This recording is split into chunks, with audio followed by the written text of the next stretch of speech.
بسم اللہ والحمد للہ والصلاة والسلام علی سیدنا و مولانا رسول اللہ وعلی آلہ وصحبہ ومن والہ اما بعد۔ اگر کوئی شخص کسی ملک میں مقیم ہو اور قربانی کسی اور ملک میں کروانا چاہتا ہو تو ایسا شخص کب سے اپنے ناخن اور بال جو کاٹنے سے رکنا ہوتا ہے، ترشوانے سے رکنا ہوتا ہے، وہ کب سے اس کو رکنا ہوگا؟ کیا اپنے ملک میں جہاں وہ مقیم ہے وہاں سے پہلی ذی الحجہ کا اعتبار رکھے گا، یا جس ملک میں قربانی دلوا رہا ہے وہاں کا اعتبار رہے گا، وہاں کے چاند نظر آنے کا اعتبار رہے گا؟ تو جاننا چاہیے کہ اعتبار اس جگہ کا ہوگا جہاں وہ مقیم ہے، جہاں وہ مقیم ہے، جہاں وہ قیام پذیر ہے، جہاں وہ رہ رہا ہے۔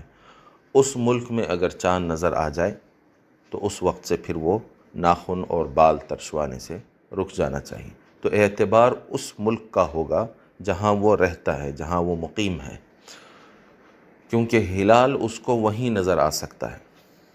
ہلال وہ اپنے ملک میں جا کے نہیں دیکھتا ہے، ہلال وہ اپنے ملک میں، جہاں وہ جس ملک میں مقیم ہے، یعنی اپنے وطن کو جا کے نہیں دیکھے گا، وہ جہاں مقیم ہے وہاں ہلال کو دیکھے گا۔ تو ہلال کے دیکھنے کا اعتبار حضور پاک صلی اللہ علیہ وآلہ وسلم نے رکھا ہے۔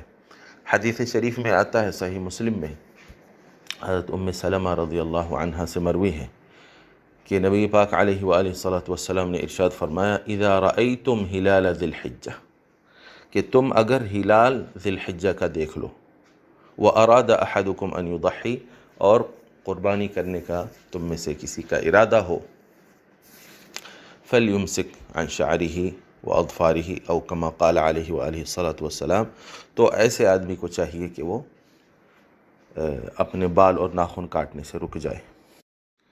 اور ظاہر ہے کہ وہ ہلال آدمی وہیں دیکھے گا جہاں وہ مقیم ہے، جیسا کہ رمضان کا مسئلہ ہے کہ رمضان کا روزہ آپ کب سے رکھیں گے؟ جب جس علاقے میں آپ رہ رہے ہیں، جس ملک میں آپ رہ رہے ہیں، وہاں اگر آپ کو ہلال نظر آیا تو اس وقت سے آپ جو ہے روزہ رکھیں گے رمضان کا۔ تو اعتبار آپ ویسا تو نہیں کریں گے کہ جس ملک میں آپ جو ہے لوگوں کو افطار کروا رہے ہیں، یا جو آپ کا اصلی وطن ہے اس کا اعتبار تو نہیں رکھیں گے۔